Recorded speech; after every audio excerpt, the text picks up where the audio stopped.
오후에 이제 골로새서 강의 시작하도록 하겠습니다. 네, 골로새서 아까도 말씀드렸듯이 이제 둘 다 이제 소아시아 지역이고 에베소와 골로새는 그렇게 이제 먼 지역이 아니거든요.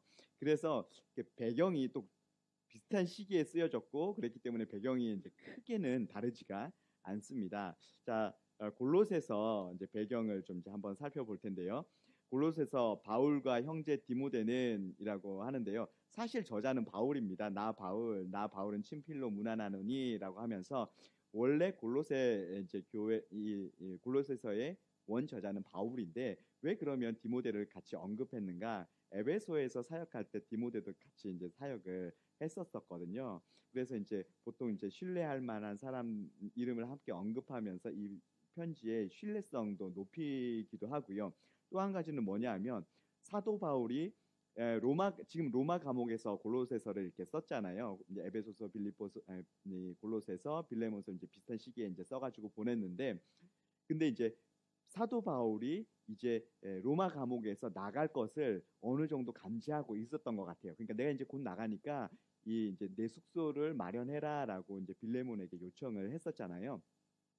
그래서 이제 곧 나갈 텐데 그러면 사도 바울이 나가가지고 이제 뭘 하냐 하면 이제 로마 감옥에서 이제 나가가지고 디모데를 에베소로 이렇게 보냅니다. 그러니까 지금은 이제 이 나가기 직전에 편지를 쓰면서 이 이제 이 골로새서 그러니까 사실 에베소의 영향력이 굉장히 넓어가지고요. 소아시아 전역을 사실 사도 바울도 에베소에 있으면서 소아시아 전역을 대상으로 이제 사역을 했었거든요. 그러니까 디모데를 에베소에 보내면 이 에베소에서 사역하면서 그 영향력은 소아시아 전체에 미친다고 하는 거죠. 그래서 이제 곧 디모데를 에베소에 보낼 텐데 이제 이 디모데의 이름을 함께 언급해 주면서 디모데를 좀 세워주는 역할을 이제 했었다고 이렇게 볼 수가 있겠습니다. 자, 그래서 그렇게 하기 위해서 사도 바울이 디모데를 이제 언급한 걸로 이제 보이고요. 이제 원래 저자는 바울이다라고 볼 수가 있겠습니다. 자, 그러면 언제 기록됐는가? 기록 연대와 장소는 아까 아침에 봤던 것과 같이 이제 AD 60년에서 62년 로마 감옥에서 이제 쓰여졌다라고 볼 수 있겠고요. 자, 수신자로는 골로새와 라오디게아, 히아라볼리가 이제 직접적으로 언급되고 있기 때문에 골로새와 라오디게아와 히에라볼리 교회의 성도들이다 이렇게 볼 수가 있겠습니다. 일단 이제 이 직접적으로 언급되고 있는 교회들은 이 교회들이거든요. 자, 그리고 이제 교회의 설립은 이제 사도 바울 이제 사도 바울이 이 교회가 어떻게 설립됐는지 알고 있고요. 이제 사도 바울이 에베소에서 사역할 때 이 에바브라라고 하는 사람을 이제 사도 바울이 멘토를 해줬던 것 같고 이 에바브라가 이제 골로새에 가서 복음을 전하고 그곳에 교회가 형성된 것으로 그렇게 보여줍니다. 자, 교회의 구성원을 좀 보니까요. 육체의 무할례로 죽었던 너희가 어떤 사람이냐면 육체의 무할례, 할례 받지 못한 이방인이다라고 하는 거고요. 그래서 이제 주된 독자로 이방인들을 린 것에 대해서 볼 수가 있겠습니다. 자, 역사적인 배경은요. 혼합주의, 에베소서하고 이제 배경이 비슷하죠. 우주적인 유언론. 이제 앞에서 이제 다 언급했기 때문에 이제 넘어가고요. 금욕주의. 자, 이 예수님 같은 경우에는 육체를 입고 오셨잖아요. 근데 이 당시에 이제 세계관에서는 육체는 악한 거예요. 그러니까 근데 예수님이 그 악한 육체를 입고 오셨기 때문에 예수님이 그 이제 영적인 그런 존재들 중에서도 굉장히 하급 존재다. 이렇게 이제 이런 인식들이 이제 있었어요. 그래가지고 예수님도 이런 이제 어떤 하나의 단계는 이렇게 넘게 하는 이제 그런 존재이긴 하지만 굉장히 이제 좀 낮은 급의 그런 영적 존재다 이렇게 해가지고요. 예수님 믿는 것만으로는 부족하다. 그래서 이제 다른 것들이 더 필요하다고 이제 이야기를 하는 거죠. 그래서 육체가 악하기 때문에 금욕해가지고 그래서 더 영적인 높은 단계에 올라가야 된다라고 하는 이제 금욕주의, 천사를 통해서 올라가야 된다, 천사 숭배. 그다음에 이 고린도에 유대인들이 굉장히 좀 많이 있었는데요. 안티오쿠스 3세 때 메소포타미아와 그리고 바벨론에서 2,000명의 유대인들을 이 골로새로 이주시켰다라고 하는 그런 이제 기록이 남아 있고요. 그리고 BC 62년과 그 62년, 61년 요 무렵에 로마 총독이었던 플라쿠스가요. 이제 그 유대의 성전세를 얼마를 이제 거뒀는지 이제 그 기록이 남아 있는데 금 20파운드를 거뒀다라고 하는 이제 기록이 남아 있습니다. 근데 금 20파운드를 유대인 남성 머릿수로 계산을 해보니까 유대인 성인 남성 한 11,000명 정도의 분량이라고 해요.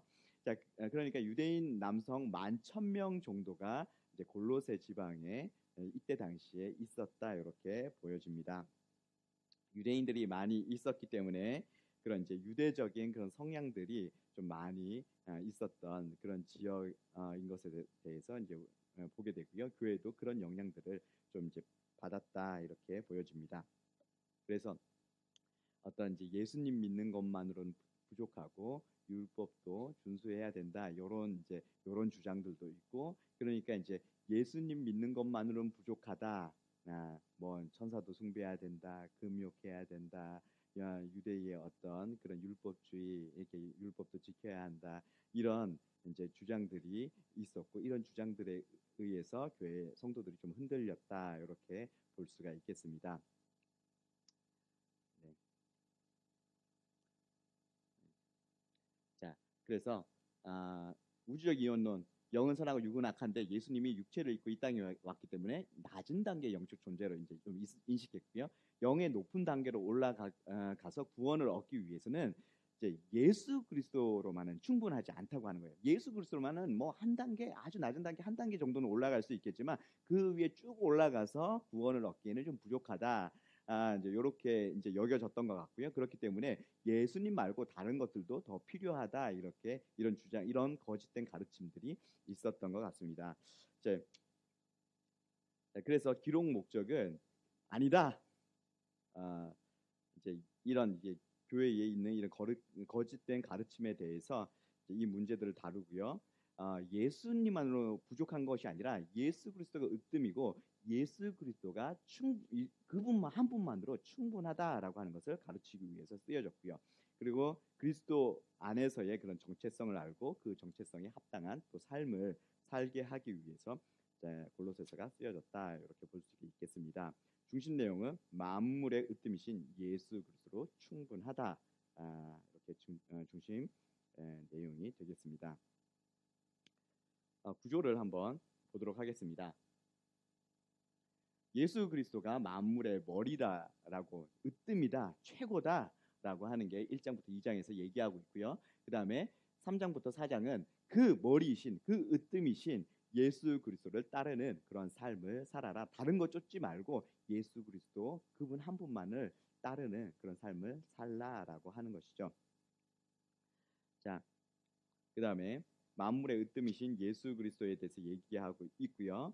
자, 그 다음에 하나님의 비밀 예수 그리스도. 비밀이 뭐죠? 구원을 얻을 수 있게 하는 이제 그 하나의 방편이 비밀이잖아요. 그런데 그 미스터리온, 하나님의 그 비밀이 바로 예수 그리스도다라고 얘기하고 있고요. 그렇기 때문에 만물의 으뜸이시고 저급한 어떤 영적 존재가 아니라 모든 그 만물들 그 위에 최고의 으뜸이신 분이 바로 예수 그리스도다. 저급한 영적 존재가 아니다. 최고의 분이시다. 그리고 그 너희들을 이 악한 세상에서 하나님 나라로 구원시킬 수 있는 그 하나님의 비밀, 바로 예수 그리스도다. 그렇기 때문에 헛된 철학과 헛된 속임수에 속지 말고 이런 것들이 아니라 오직 예수 그리스도만 붙들어라라고 이렇게 이야기를 하고 있고요.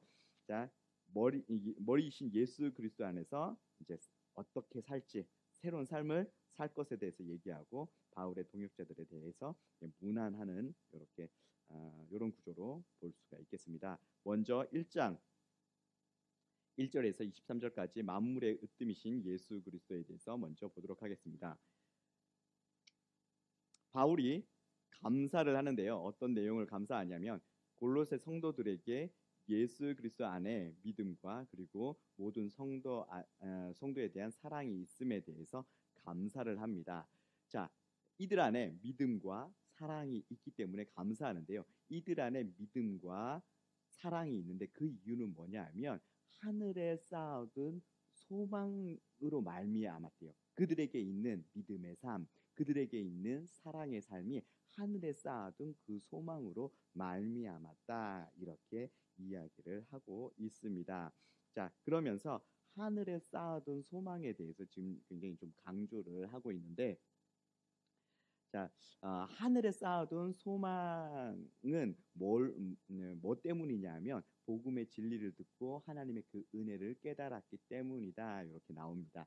자, 복음의 진리를 듣고 하나님의 은혜를 깨달으니까 하늘에 이제 이 소망이 쌓이고요. 하늘에 대한 소망이 쌓이니까 하늘의 소망을 두고 있으니까 거기에 따른 삶이 어떤 삶이 나오냐면 믿음의 삶, 순종의 삶이 나온다고 하는 거예요. 하늘의 소망을 두니까 사랑하는 삶, 섬김의 삶이 나온다고 하는 겁니다. 자, 이 부분에 대해서 골로새 성도들에게 왜 강조하고 있냐면요. 너희들이 그런 삶을 살아서 내가 너무 감사하다. 이제 근데 이 표현은요. 감사하다라고 하기도 하지만 너희들에게 그런 삶이 있어서 감사하다는 그런 표현이기도 하지만 또 한 측면은 너희가 이런 삶을 계속해서 좀 살아야 된다라고 하는 거거든요.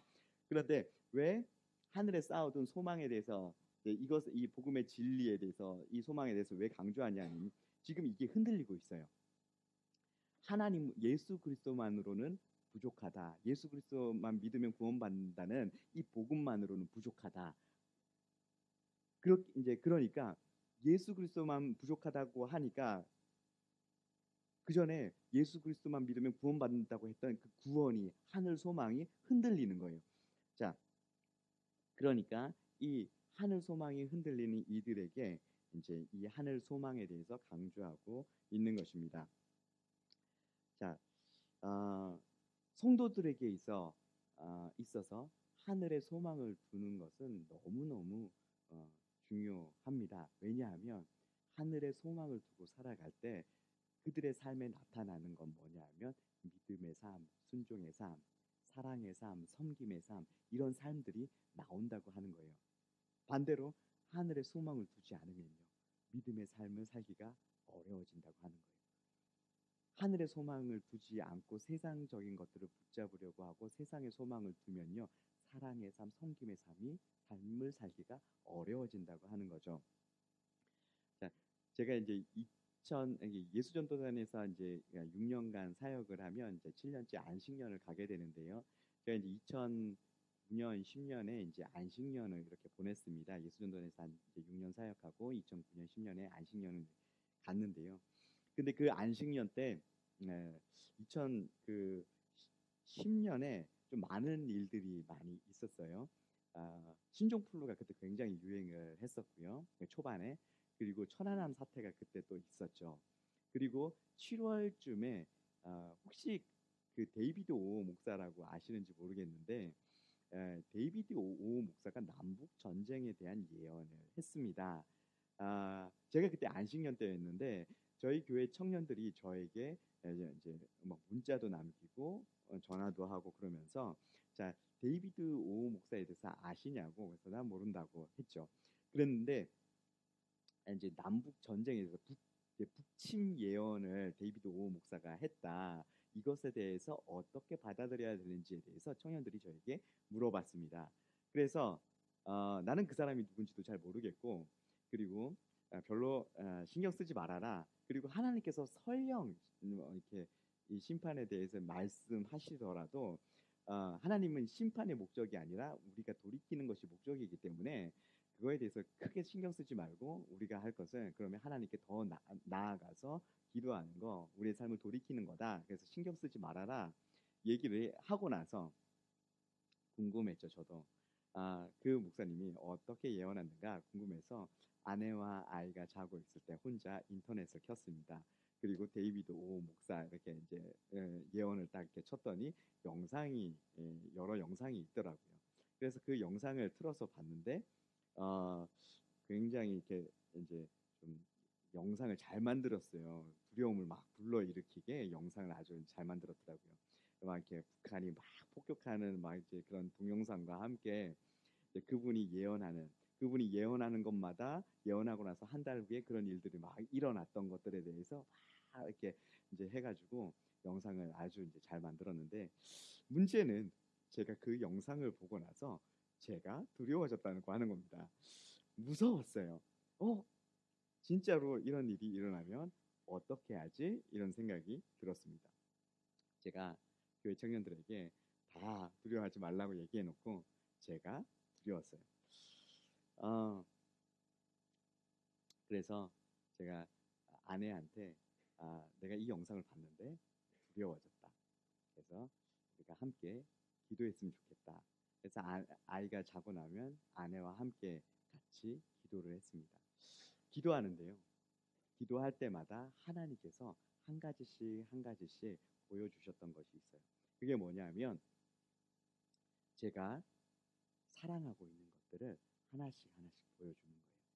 제가 사역적으로 인정받고 싶어하는 저의 마음에 대해서 하나님께서 보여주시고 또 한 번은 또 하루는 아내와 함께 기도하는데 내가 사랑하고 있는 가족에 대해서 하나님께서 하나님보다 더 아이를 사랑하고 하나님보다 더 아내를 사랑하고 그 아이를 내려놓는 기도를 하면서 아내와 제가 막 울었어요.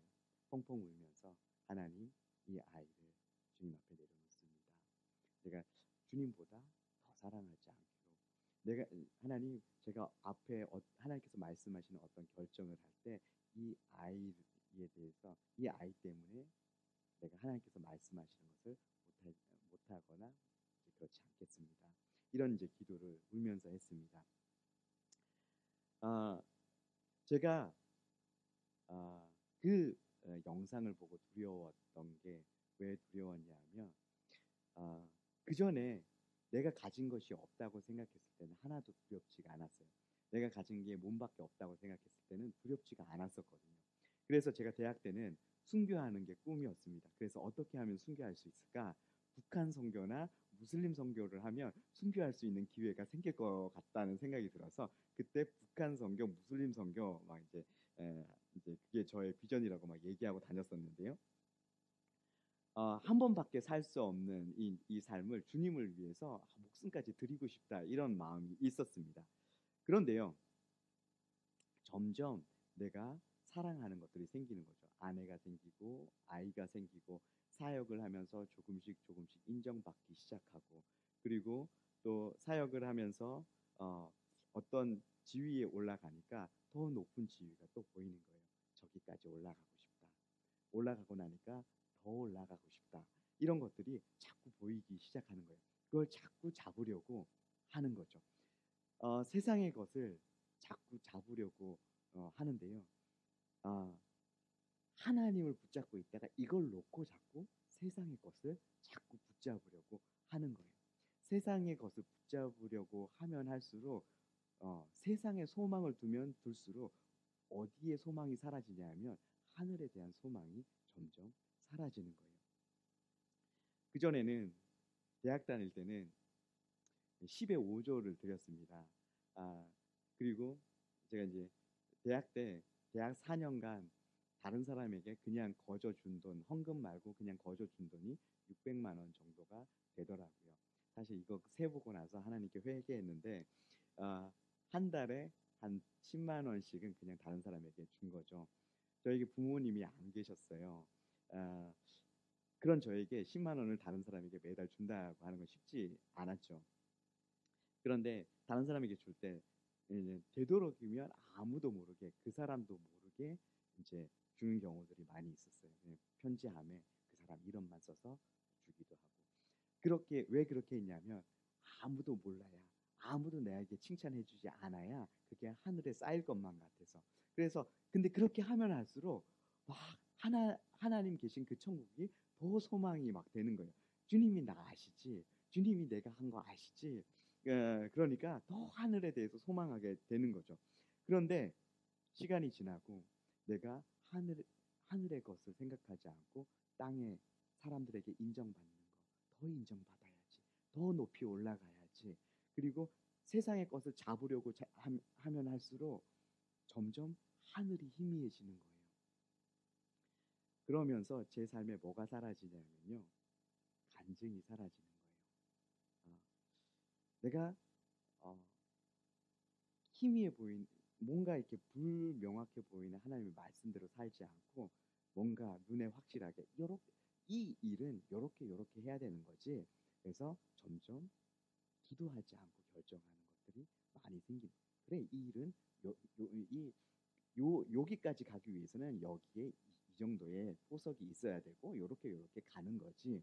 사역의 경험이 생기면 생길수록 기도하지 않고 이 일은 이렇게 처리하는 거야. 저 일은 저렇게 처리하는 거야. 점점 사역의 노하우가 생기면 생길수록 기도하지 않더라고요.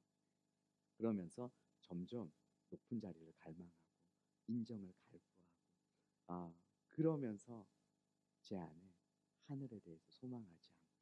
하늘에 대해서 소망하지 않으니까 섬기는 삶이 사라지고요. 사랑하는 삶이 사라지고요. 나누는 삶이 사라져가고요.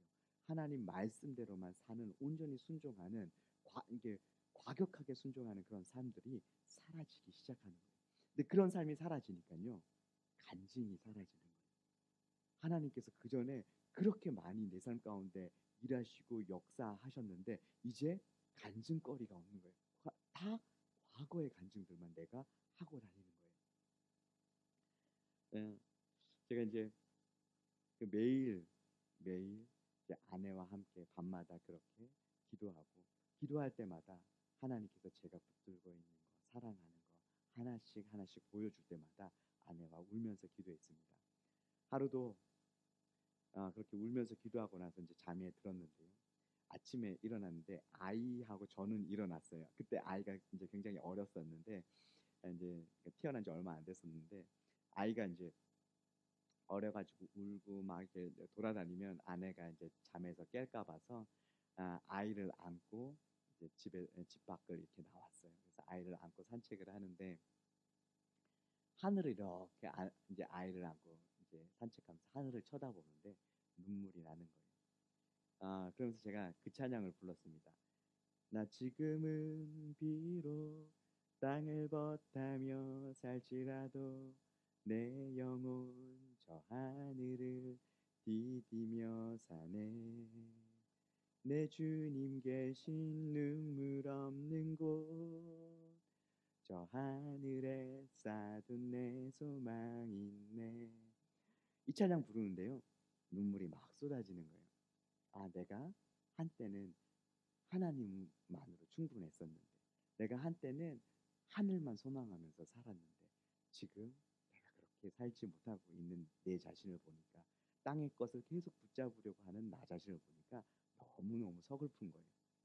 그러면서 하나님, 내가 다시 주님만 바라보고 살고 싶습니다. 내가 다시 하늘만 소망하면서 살고 싶습니다. 그렇게 기도하면서요, 아이를 안고 펑펑 울었어요. 다시 지금도 소망입니다.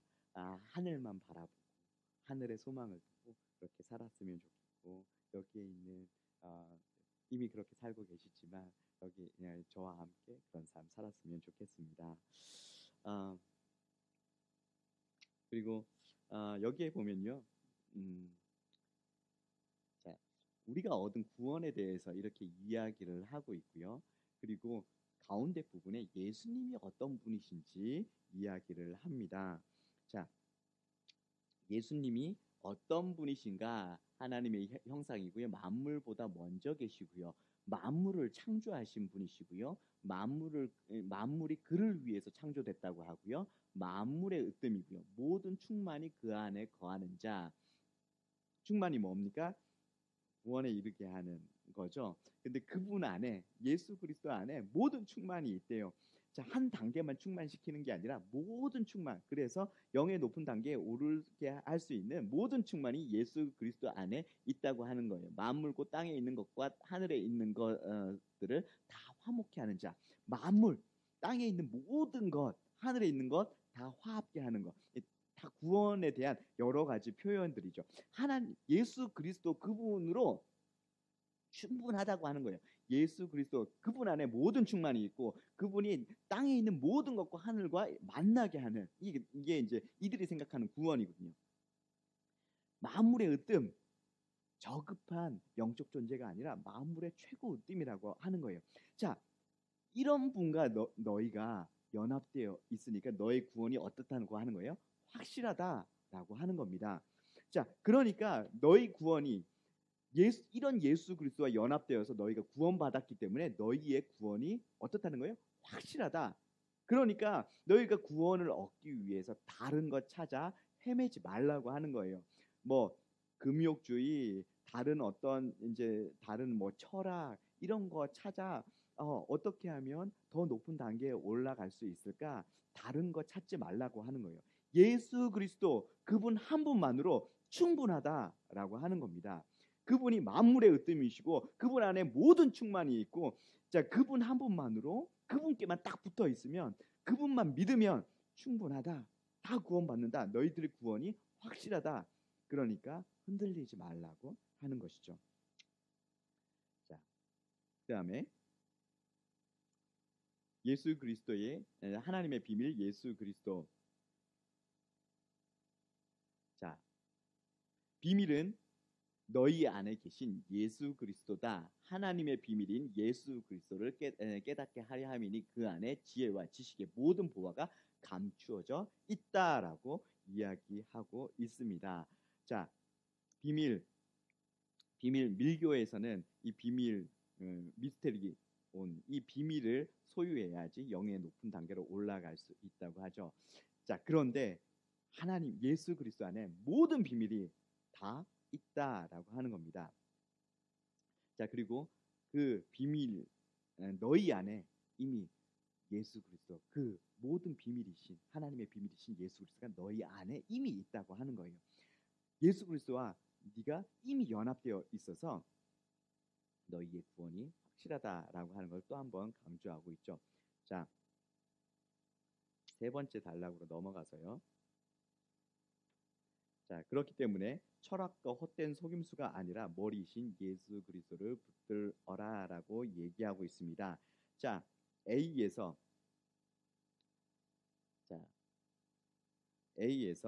철학, 금욕주의, 유대의 율법 이러한 것들 이러한 것은 너희가 육체를 따르는 것을 막지 못한대요. 자, 육은 악한 거잖아요. 육체를 따라서 계속 이제 육은 악한 건데 그 육을 따르지 않고 영을 따라 이제 가야지 영의 높은 단계로 올라갈 수 있는데, 자, 이런 철학이나 이런 헛된 속임수 뭐 이제 이런 유대주의 이런 것들을 따라서는 너희들 이 육체를 따르는 것을 금할 수가 없다고 하는 겁니다. 그러니까 그런 것 따라서는 너희가 영의 높은 단계로 올라가서 구원을 얻을 수 없다고 이야기하고 있는 것이죠. 그러면서 예수 그리스도 그분이 충만이시고 너희가 예수 그리스도와 연합되어서 우리도 충만케 된다라고 이야기를 합니다.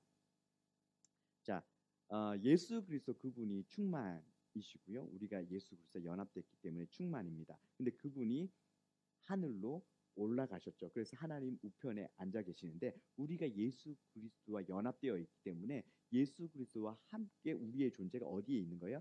하늘에 이미 존재하고 있다고 하는 거예요. 하나님 보좌 우편에 예수 그리스도가 계시는데 우리의 존재가 어디에 있냐면 하나님 보좌 우편에 예수 그리스도와 연합되어서 거기에 있는 존재가 되었다라고 하는 것입니다. 이미 우리는 하늘에 속한 존재인데 하늘에 속하려고 그렇게 애쓰고 노력하지 말라고 얘기하는 거죠. 자, 요한계시록에 가면 계속해서 얘기하는 것이 이 두 가지에 대해서 계속 얘기합니다.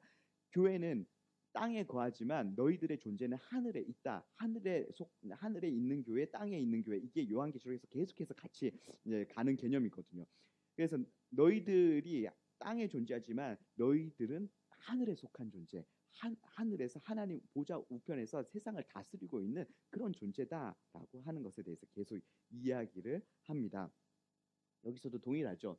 그래서 너희가 충만이신 예수 그리스도 연합되었고, 그래서 하늘의 높은 단계로 올라가는데 예수 그리스도 연합되어서 함께 올라가서 하나님 보좌 우편에 앉아 있는 하늘에 속한 그런 존재다라고 얘기하는 거고요. 자, 그리고 이제 이제 먹고 마시는 거 절기, 월삭, 안식일 이런 거 이제 유대주의자들이잖아요. 이 유대주의자들이 너희들 비판하지 못하게 하라. 너희들 이미 구원받은 자인데 너희들 이제 율법 지키지 않으면 너희들 구원받지 못해. 막 이러면서 비판하는 그런 자들에게 우리 비판하지 말아라. 비판하지 못하게 해라라고 하는 거고요. 뭐 꿈에는 겸손, 천사 숭배 이제 이렇게 하는 자들이 너희를 정죄하지 못하게 해라. 너희들 예수님만 믿는다고 되는 줄 알아? 안 돼. 다른 것도 믿어야 돼. 이렇게 얘기하는 사람들 너희를 정죄하지 못하게 하라라고 하는 겁니다. 몸은 그리스도의 것이다. 예수 그리스도가 우리의 머리 되시고 우리가 그분의 몸 되어 가지고요. 우리가 그분의 것이라고 하는 겁니다. 이미 구원받은 그런 존재다라고 하는 것이죠. 자,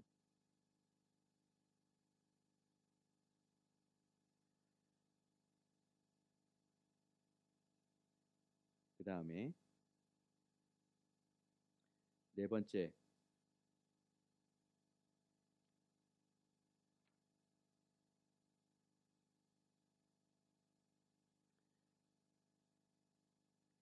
자, 우리가 그분의 몸 되었고 그분이 예수 그리스도가 우리의 머리이십니다. 그래서 우리가 예수 그리스도 만물의 으뜸이시고 창조주이시고 모든 만물이 그로 말미암아 창조되었고 모든 만물이 그를 위해서 존재하고 이제 그 만물의 으뜸이신 모든 충만이신 예수 그리스도와 내가 연합되어서 내가 충만케 되었고 내가 이제 그런 존재가 되었다고 하는 것이죠. 우리가 예수 그리스도와 연합되면서 우리가 에베소서에서 봤던 것처럼 예수 그리스도 그분의 모든 것이 다 나의 것이 되었습니다. 우리는 이제 예수 그리스도와 함께 연합된 존재잖아요. 그래서 하늘에서도 우리의 존재가 하나님 보좌 우편에 있지만 이 땅에서도 이제 예수의 영이 우리 안에 계셔가지고 성령님이 그래서 우리가 가는 곳마다 우리 성령님이 하나님 예수님의 그 영이 함께 계시는 거죠. 그래서 그분의 능력이 우리의 능력되고 그분의 우리가 가는 곳마다 그분의 임재가 우리를 함께 따라오는 겁니다. 왜냐하면 예수 그리스도와 내가 연합되어서요.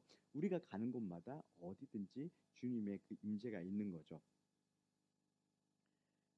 제가 DTS를 진행할 때 어떤 형제가 이제 귀신 들린 형제가 있었어요. 그 형제를 보면서 마음이 너무 아팠습니다. 그냥 과거의 상처 때문에 고통당한 그 과거의 세월도 마음이 너무 아픈데 지금도 사단이 이제 귀신이 그 형제 이제 괴롭히고 있다고 생각하니까 마음이 너무 아팠어요.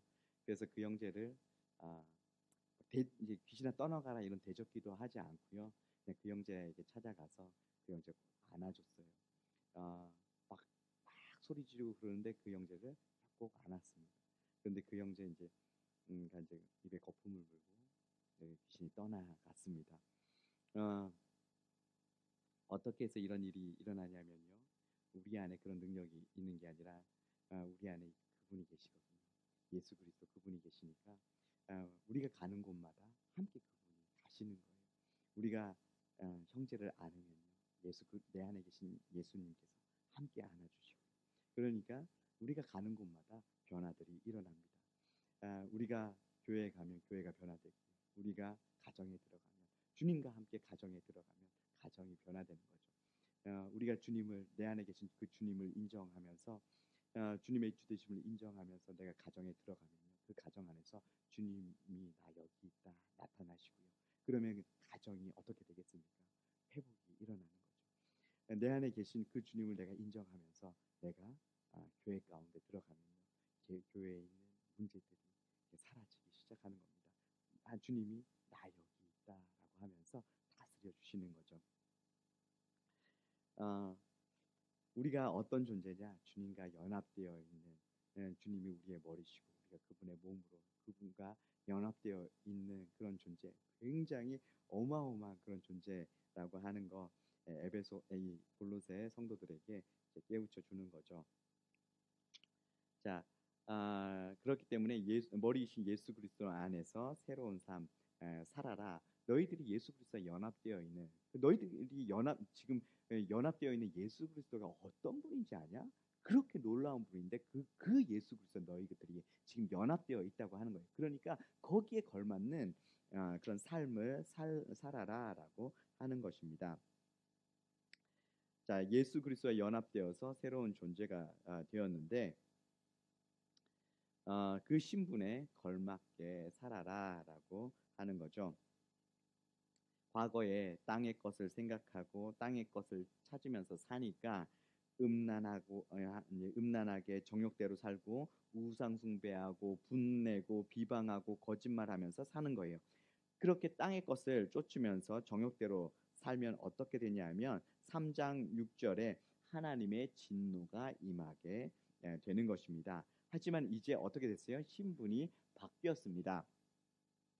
자, 과거의 땅의 것을 이제 찾으면서 살았는데 이제는 신분이 바뀌었으니까 위의 것을 이제 찾으면서 살아라라고 이야기를 합니다. 예수 그리스도는 하나님의 우편에 앉아 계시죠. 3장 2절에 우리의 생명이 예수 그리스도와 함께 있습니다. 우리가 예수 그리스도와 함께 연합되어 있는데 그리스도께서 하늘에 계시니까 우리도 동일하게 하나님 우편에 예수 그리스도께서 하나님 우편에 계시니까 우리도 동일하게 하나님 우편에 있다라고 얘기하는 거죠. 우리가 하나님 우편에 있는 그런 존재다 얘기합니다. 새로운 존재가 되었기 때문에 새로운 존재에 걸맞게 땅의 것, 그 전에 땅의 악한 세상에 땅에 속해 있을 때 땅의 것을 막 찾으면서 살았으면 이제는 너희들이 이제 땅에 이제 거하는 존재가 아니라 예수 그리스도와 연합되어서 하늘에 올라갔는데 근데 여전히 땅의 것을 구하는 그런 삶을 살지 말고 땅의 것을 붙잡으려고 하는 그런 삶을 살지 말고 하늘에 속했으니까 하늘의 것을 찾으면서 하늘의 것을 구하면서 그렇게 살아라라고 이야기를 하는 겁니다. 자, 그러면 위의 것을 찾는 삶이 위의 것을 구하는 삶이 어떤 삶인가에 대해서 얘기하는데요. 긍휼하고 자비하고 겸손하고 온유하고 오래 참고 용납하고 용서하고 사랑하는 그런 삶, 그것이 바로 위의 것을 구하는 위의 것을 찾는 그런 삶이다. 갈라디아서 5장 22절에서 23절에 나와 있는 성령의 9가지 열매와 굉장히 비슷한 것을 보게 됩니다. 성령의 9가지 열매는 어떻게 하면 맺혀지는 거죠?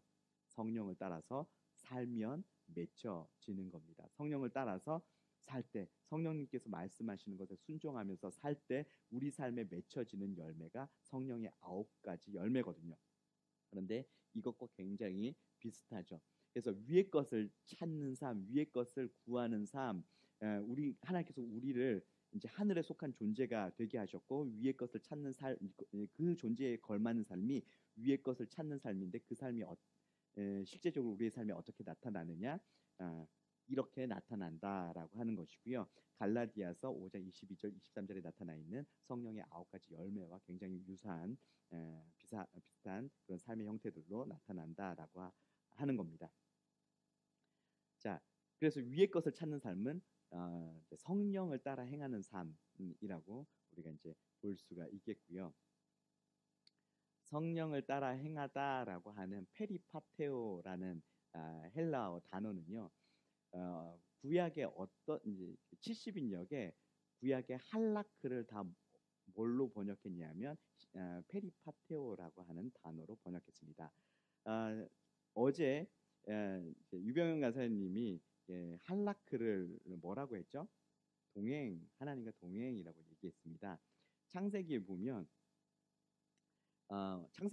창세기에는 10가지 계보가 나오는데요. 그 중에 창세기 5장에 아담의 계보가 나옵니다. 아담의 계보가 특이한 건 뭐냐면 다 죽었다로 끝나는 거예요. 자, 다른 계보는 그렇지 않습니다. 그런데 창세기 5장의 아담의 계보는 다 죽었다, 얼마를 살고 죽었다, 얼마를 살고 죽었다 이렇게 끝납니다. 그런데 창세기 5장에 다 죽었다로 끝나지 않는 한 사람이 있어요. 누구죠? 그렇습니다. 에녹이죠. 에녹은 죽었다로 끝나지 않고 살았다로 끝납니다. 자, 하나님께서 죽지 않고 데려가시죠. 자, 그런데 에녹을 감싸고 있는 구절 내용이 뭐냐면 그가 하나님과 동행했다, 할라크했다라고 하는 겁니다. 자, 모든 사람이 죽는 가운데 에녹이 죽지 않고 살았던 이유는 뭐냐면 하나님과 할라크했기 때문이죠. 하나님과 동행했기 때문입니다. 자, 창세기에서 모든 사람이 죽을 운명 가운데 있었는데 죽지 않은 사람이 에녹이 5장에 나왔고요. 6장에 가면 또 모든 사람이 죽는 가운데 죽지 않는 한 사람이 나오죠. 또 누굽니까? 노아입니다. 노아가 하나님께서 심판하셔가지고 모든 사람이 불로 심판해서 죽는 가운데 노아가 죽지 않고 살죠. 그런데 노아에 대해서 설명하면서 노아가 하나님과 할라크했다라고 기록하고 있습니다. 하나님과 동행했다라고 하는 거죠. 창세기에서 모두가 죽는 가운데 죽지 않고 살았던 사람들의 특징이 있는데요. 그 사람의 특징이 뭐냐면 하나님과 동행했던 그런 사람이었다라고 하는 겁니다. 자, 창세기 17장으로 넘어가면 자, 노아는 모든 사람이 죽는 가운데 자기가 구원받았기도 했지만 하나님의 재창조의 도구, 하나님의 회복의 도구로 사용이 되었던 사람이었죠. 그러니까, 세상을 다시 물로 가득하게 하고 다시 하나님께서 세상을 회복시키는 그 회복의 도구로 쓰였던 사람이 노아였고요. 노아 다음에 하나님께서 이제 새로운 구원 계획, 그 제사장 만들기 프로젝트를 하면서 새로 하나님의 구원의 도구로 쓰임 받은 사람이 아브라함입니다. 그런데 그 아브라함에게 하나님께서 뭘 말씀하시냐면 창세기 17장 1절에 너는 나하고 이제 내 앞에 행하여 완전해라, 행하다 할라크 해라라고 말씀하시는 거죠. 나하고 동행해라. 그래야지 내가 준 그 이제 회복의 그 사명 감당할 수 있다라고, 복의 근원의 그 사명 감당할 수 있다라고 하는 거죠. 야곱이 자기 아버지 아브라함을 회상하면서 우리 할아버지 아브라함을 회상하면서 할아버지 아브라함은 하나님과 동행했다 이렇게 표현을 합니다. 자, 그러니까 창세기에서 자기가 구원받거나 자기가 구원의 도구로 쓰임 받았던 모든 사람들의 특징은 뭐냐면 하나님과 동행했던 그런 사람이었다라고 하는 것이죠. 자, 그런데 하나님과 동행하는 것이 어떤 삶인가? 자, 이 할라크를 신약의 그 헬라어로 바꾸면 번역하면 뭐냐면 페리파테오입니다. 이 페리파테오가 갈라디아서 5장에 나와있죠. 성령을 따라 행해라. 자, 그러니까 하나님과 동행하는 삶은 어떤 삶이냐? 성령을 따라 행하는 삶입니다. 성령을 따라 행하면 어떤 삶의 열매들을 맺냐면 성령의 9가지 열매, 성령을 따라서 살 때 맺혀지는 열매가 바로 갈라디아서 5장 22절에서 23절 사랑, 희락, 화평 쭉 나오는 성령의 9가지 열매이죠. 자, 위의 것을 구하는 삶에서 나타나는 것도 굉장히 성령의 9가지 열매들과 유사한 것들이 나타납니다. 자, 그러니까 위의 것을 찾는 삶을 갈라디아서의 표현으로 하자면 성령을 따라 행하는 그런 삶이다 이렇게 표현할 수가 있겠고요. 창세기의 표현대로 하자면 하나님과 동행하는 삶이다 이렇게 표현할 수도 있겠습니다. 자, 에베소서에서도 이제 이렇게 관계들에 대해서 쭉 설명을 했었는데 아내들, 남편들, 자녀들, 아비들 이렇게 이제 설명이 쭉 되어 있는데, 자, 골로새서에서도 이런 관계들이 쭉 설명이 되어 있습니다. 이제 에베소서에서 강조됐던 것은 부부 관계가 좀 강조가 되었었는데요. 골로새서에서 강조되고 있는 것은 종들에 대한 이 부분이 굉장히 많은 분량을 차지하고 있습니다. 성경에서 수위라고 하는 게 있는데 이게 이제 관찰 기법 중에서 수위라고 하는 것이 있는데 성경에서 강조하고 있는 부분을 좀 이렇게 동일한 걸 쭉 얘기하다가 그 부분을 좀 많이 얘기를 합니다. 그러니까 많이 얘기하는 게 강조하고 있는 부분이거든요. 근데 여기에서 다 대상들이 쭉 나오는데 종들에 대한 부분이 굉장히 강조해서 많이 설명하고 있다라고 하는 거죠. 자, 골로새서에서 왜 종들에 대한 이 부분이 많이 설명이 되고 있을까요? 자, 골로새서와 함께 골로새 교회에 보내진 편지가 있습니다. 그게 뭘까요? 그렇죠. 빌레몬서입니다. 자, 빌레몬서가 골로새서와 함께 골로새 교회에 보내졌는데요. 자, 빌레몬서는 아, 주인에게 이제 대한 이렇게 권면이잖아요. 그래서 이 종을 좀 이제 종이 아니라 형제로 받아들여 달라고 하는 겁니다. 자, 이렇게만 얘기하고 나면 이제 질서가 좀 이렇게 무너지겠죠. 이 종만 형제로 받아주면 어떻게냐. 이제 그래서 이제 종들에 대해서 이제 복종할 것에 대해서 또 이야기를 하고 있습니다. 아, 사도 바울이 막 종의 어떤 그런 이제 걸 막 인정했다기보다 그때 당시에 질서를 이제 좀 존중했던 것 같습니다. 자, 보면 오늘날에 좀 적용을 하자면 오늘날에는 뭐 주종 관계는 없겠지만 뭐 단체나 직장 같은 곳에 이제 적용할 수는 있을 것 같습니다. 사람을 기쁘게 하지 말고 사람을 기쁘게 하는 자와 같이 눈가림만 하지 말고 마음을 다하여 죽게 하듯 하라고 이제 사도 바울이 권면하고 있죠. 이때 당시에 종에게는 아무런 보상도 주어지지 않았습니다. 그래서 막 열심히 하는 종은 주인이 안 보는데 열심히 하는 종은 굉장히 미련한 거죠. 나한테 열심히 한다고 어떤 보상도 주어지지 않는데요. 그런데 23절에 뭐라고 얘기했냐면 무슨 일을 하든지 사람 눈가림만 하지 말고 마음을 다해서 죽게 하듯 하라. 그렇게 하면 그 보상은 하나님께서 주님께서 주신다고 하는 것입니다. 주인이 네가 하는 거 못 본다 할지라도 하나님이 보시고 하나님이 보상해 주신다라고 하는 것이죠. 자, 직장에서 우리가 일합니다. 어떤 사람은 환경미화원으로, 어떤 사람은 가게 점원으로, 또 어떤 사람은 선생님으로 아이들을 돌보기도 하고 이제 뭐 여러 가지 직업들을 가지고 직장에서 일을 하게 되는 거죠. 그런데 직장 상사가 있고 그런데 직장 상사가 보지 않더라도 그 직장에서 직장 상사에게 잘 보이려고 일하는 것이 아니라 직장에서 누구를 섬기라고 하는 거예요? 하나님을 섬기라고 하는 겁니다. 직장에서 다른 사람 보이려고 일하는 것이 아니라 하나님께 하듯이 하나님 앞에서 그 일들을 하라고 이야기하고 있는 것이죠. 그러면 그 상은 누가 주겠다고요?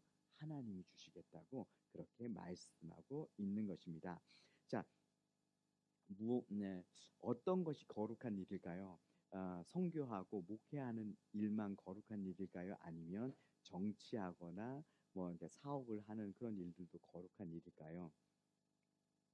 저는 이 목회하는 일이나 선교하는 일이나 그리고 정치 일이나 어떤 사업이나 이 모든 것이 똑같이 성직도 될 수 있고 거룩한 일도 될 수 있고 또 거룩하지 않은 일도 동시에 될 수 있다고 생각합니다.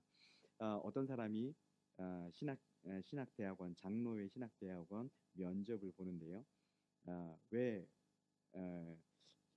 이렇게 이 학교에 지원을 했는지 물었습니다. 그랬더니 그 장로회 신학대학원 지원자가 그렇게 이야기를 했다고 해요. 목사가 되면 이제 사람들에게 존경받고 편하게 살 수 있어서 이렇게 지원했습니다. 이렇게 이야기를 했다고 해요. 그래서 바로 떨어졌다고 하는데 어, 사실 목회에 대해서 잘 제대로 이해는 못했던 것 같아요. 편하지 않잖아요, 그렇죠? 그런데 어쨌든 만약에 그렇게 그런 생각을 가지고 목회를 한다면 그 목회는 절대 거룩한 목회가 될 수가 없을 겁니다. 하지만 환경미화원을 하든지 직장에서 일하든지 내가 하나님께 죽게 하듯이 그 일을 한다면 그 사람이 어떤 일을 하든지 그 일은 성직이 될 수가 있을 것입니다. 윌리엄 윌버포스라는 사람이 있습니다. 자, 그 사람이 20대 때 하나님을 뜨겁게 만났어요. 그래서 이 사람이 뭐가 되려고 하냐면 이 사람은 원래 정치인이었는데 목사가 되기로 결정합니다. 그래서 목사가 되려고 했는데 그때 이 윌리엄 윌버포스를 만난 사람이 누구냐면 존 뉴턴이라는 사람을 이 윌리엄 윌버포스가 만나게 됩니다. 존 뉴턴이 누구냐면 우리 너무 잘 아시죠? 나 같은 죄인 살리신 그 찬양 쓰신 분 그래서 매매상으로 있다가 하나님 만나고 변화돼서 목사님 대신 이 존 뉴턴을 만나게 됩니다. 그래서 이 존 뉴턴이 이 윌리엄 윌버포스에게 무슨 얘기를 하냐면, 나는 당신이 하나님께서 당신을 부르신 자리가 목회의 자리가 아니라 정치계라고 나는 믿는다. 당신이 그 정치계에서 그 속에서 정치인으로 하나님을 섬겼으면 좋겠다. 이렇게 제안을 합니다. 그래서 윌리엄 밀버포스가 그 존 뉴턴의 제안을 받아들이고, 알겠습니다. 제가 정치인으로 정치계에서 하나님을 섬기겠습니다. 이렇게 결정을 하게 됩니다. 그래서 존 뉴턴이 내가 영국의 정치계에서 주님을 위해서 뭘 할 수 있을까 봤더니 노예제를 폐지시켜야 되겠다. 이거 정말 하나님 기쁘시게 여기는 그런 게 아니다. 이렇게 생각하고 영국에서 노예제 폐지를 위해서 일평생 바치게 됩니다. 그때 영국의 노예제는 영국에서 가장 큰 수입원을 이렇게 얻어들이는 것이 이제 노예 매매상이었습니다. 노예를 잡아와 가지고 그걸 파는 거죠. 지금의 미국의 방위 산업처럼 무기 팔아먹고, 이게 미국에서 가장 큰 수입원이잖아요. 그런데 그것처럼 영국의 가장 큰 수입원이 노예 매매상이었다고 하는 거예요. 그런데 그거를 폐지하자고 하니까 어느 누구도 좋아하는 사람이 없었겠죠. 노예만 좋아했겠죠. 그래서 윌리엄 밀베포스가 그걸 주장하니까 굉장히 사람들로부터 협박을 당하고 실제적으로 육체적인 테러를 당하기도 했습니다. 하지만 이 사람이 몇 년 동안 이 정치계에서 그걸 위해 싸우냐 하면 50년 동안 그것을 이제 부르짖고 싸우게 됩니다. 그리고 결국 50년 만에 영국에서 노예제가 폐지가 되고요. 윌리엄 밀버포스가 영국의 노예제가 폐지됐다는 그 소식을 딱 보자마자 3일 후에 목숨을 돌아가시게 되죠. 그래서 그 사명의 사람이라고 하면 흔히 떠올리는 사람 중에 한 명이 바로 윌리엄 윌버포스입니다. 자, 그러니까 어느 곳에서 우리가 하나님을 섬기든지 교회든지 아니면 다른 직장이든지 상관없이요. 내 직위가 무엇이든지 상관없이 내가 그곳에서 무엇을 위해서 일하는지, 내가 다른 사람에게 보이려고 일하는지, 내가 돈을 위해서 일하는지, 다른 직위를 위해서 일하는지, 이제 이 사도 바울이 말하는 것은 그런 걸 위해서 일하지 말고 그곳에서 하나님을 바라보고 하나님 앞에서 하나님을 위해서 죽게 하듯이 그 일을 하면 그 모든 상은 하나님께서 주신다라고 하는 겁니다. 자, 그 다음에 바울의 동역자들에 대한 이야기가 나오는데요. 여기에서 좀 주목해서 보고 싶은 사람이 있는데 두기고와 오네시모입니다. 두 명에 대한 이 표현들이 굉장히 비슷한데요. 자, 오네시모는 누구예요? 지금 이제 사도 바울이 이제 빌레몬에게 보내면서 형제로 좀 받아달라고 하면서 보냈던 사람이 오네시모잖아요.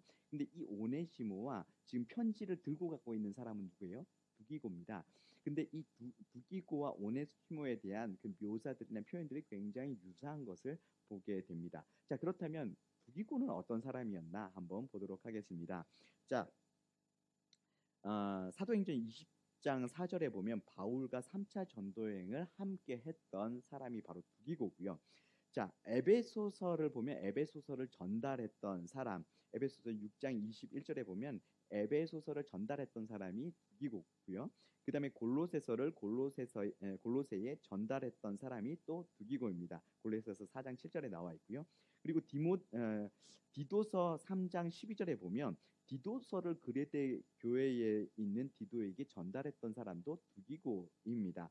편지 전달자로 좀 있었던 것 같아요. 그리고 사도 바울이 사형 선고 받고 나서 마지막 유언처럼 쓴 책이 뭐죠? 디모데 후서죠. 그 디모데 후서를 전달했던 사람도 바로 두기고입니다. 자,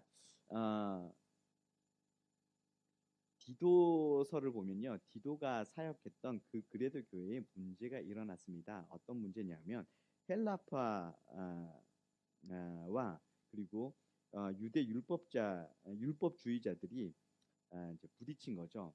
예수님만 믿어서는 안 되고, 유대 율법자들이 얘기하는 거예요. 예수님만 믿어서는 안 되고 할례도 받고 율법도 지켜야 된다라고 이 유대 율법주의자들이 주장했습니다. 그런데 그때 그레데 교회의 지도자는 디도였어요. 근데 디도는 유대인이었어요, 헬라인이었어요? 헬라인이거든요. 근데 사도 바울이 디모데는 할례를 받게 하는데 디도한테는 할례를 받지 이제 못하게 했습니다. 그러니까 할례도 행하지 않은 헬라인인 디도가 자, 교회에서 사역하고 있는데 그 교회의 문제가 뭐냐면 유대주의자들이 그 율법을 행해야지 할례도 받고 율법도 행해야지 구원을 받을 수 있다고 유대주의자들이 주장하는 거예요. 근데 그 교회의 지도자인 디도는 굉장히 그 이제 공격에 취약할 수밖에 없는 거예요. 유대인도 아니고요, 헬라인인데 할례도 받지 않은 거죠. 자, 그런데 그 교회에 누가 있었냐 하면 디도서 3장 9절에 보면 9절이 아니라 그 교회에 보면 그 율법 교사 세나와 아볼로가 그 교회에 있는 것을 보게 됩니다. 율법 교사 세나라고 하면 이제 잘 누군지 모르니까 앞에 율법 교사라고 붙여놨어요. 그리고 아볼로는 너무 잘 알죠. 이제 최고의 당대 최고의 기독교 변증가라고 할 수 있는 아볼로입니다. 율법 교사죠. 자, 율법에 통달한 아볼로이기 때문에요. 율법 가지고 막 이렇게 이제 율법도 지켜야 구원받는다 이렇게 주장하는 사람들을 율법으로 확 눌러버릴 수 있는 사람이 아볼로죠. 자, 이런 아볼로가 디도 옆에 있으면 굉장히 디도한테 힘이 됐을 거예요. 그래, 율법 얘기하니까 좋아, 나도 율법으로 얘기해주지 하면서 율법 가지고 확 눌러버릴 수 있는 사람이 아볼로입니다. 그런데 사도 바울이 율법 가지고 이렇게 언쟁하는 거, 싸우는 거 피하라라고 이야기합니다. 싸우지 말아라. 율법 갖고 논쟁하지 말아라 얘기해요. 그러면서 그레데 교회에 있는 율법 교사 세나하고 아볼로를 그 그레데 교회에서 나한테로 보내라. 그리고 그 대신 그 이제 이 율법 교사 세나하고 아볼로가 있으면 율법을 너무 잘 알기 때문에 율법으로 자꾸 논쟁한단 말이죠. 그러니까 논쟁 잘하는 걔네들 이렇게 다 불러내고요. 그 대신 누구를 보냈냐면 두기고를 보냅니다. 두기고를 그 대신 내가 두기고 너희들에게 보내주겠다. 그래서 두기고가 이제 가게 되는 것을 보게 됩니다. 자, 두기고를 보니까요. 그 표현들이 골로새서 4장 7절에서 8절 보니까 두기고는 사랑받는 사람이고 신실한 사람이다 이렇게 표현하고 있고요. 그리고 위로를 잘했던 사람인 것 같습니다. 그리고 굉장히 성품이 좋았던 그런 사람인 것 같습니다.